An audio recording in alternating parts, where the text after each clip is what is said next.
Gracias, presidente. Bienvenidos a esta su casa. Soy Berta Zapater y formo parte del Partido Aragonés y soy uno de los miembros más que formamos parte de estas Cortes. Agradecerles sinceramente la exposición que nos han hecho, que como bien comentaba la señora Martínez, todos hemos hecho ahí un acopio de esa información, por cierto, muy bien explicada y nos ha permitido contextualizar, pero lógicamente no es lo mismo leer unos papeles que venga alguien y te lo cuente en persona, ¿no? Que yo creo que al final es lo que hoy nos han hecho hacer un parón y ver que realmente está en una situación complicada.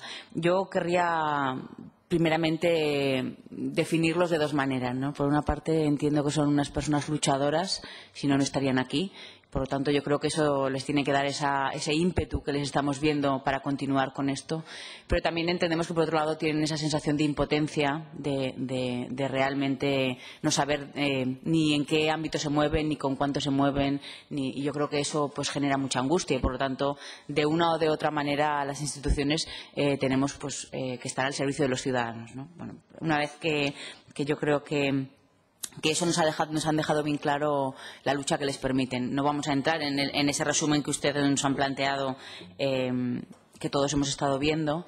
Sí que es cierto que cada día que pasa, como que las cosas van caducando, les da esa sensación que es tiempo que ustedes pierden, pero que desde luego cuando les vemos aquí, pues vemos que realmente mirar hacia atrás implica inevitablemente mirar hacia adelante, porque para ustedes cada día les hace recordar de dónde vienen y a dónde van. Respecto a qué podemos hacer desde aquí, yo creo que es muy interesante lo que ha planteado la señora Martínez. Es decir, yo creo que ninguno de los grupos se va a oponer a hacer una apuesta firme y decidida, pero también tenemos que ser realistas con lo que desde aquí se puede hacer y lo que no.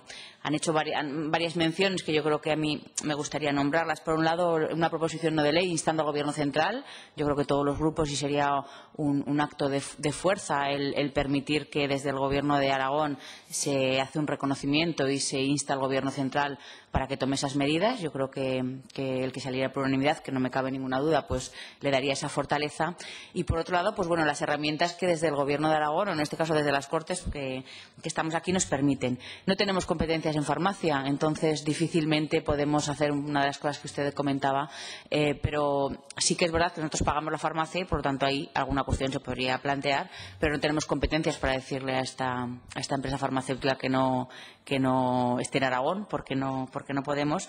Pero bueno, como le digo, a mí me ha parecido muy interesante, porque al final, lógicamente, en lo que esté en nuestras manos podremos y en lo que no, aquello en lo que sí que el Gobierno de Aragón puede. Cuando usted ha hecho mención a ese centro especializado, ¿no? Es decir, yo creo que el que les traten de manera igual, cuando son diferentes, lo importante es que cada uno nos trate de la manera en que necesitamos que nos traten. Ya he hecho una reflexión de si me coge un fisioterapeuta no sabe si me va a hacer bien o mal.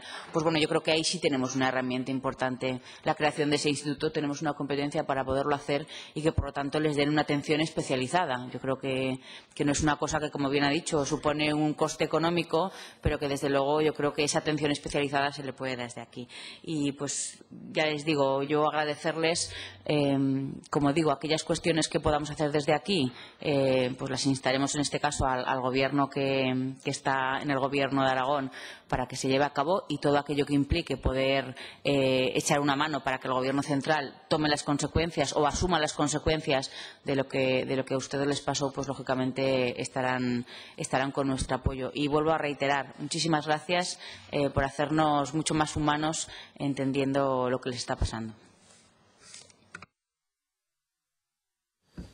Muchas gracias, señora Zapater. Tiene la palabra ahora el representante del Grupo Podemos Aragón, señor Clavería. Perdón, discúlpeme. No pasa nada. La costumbre.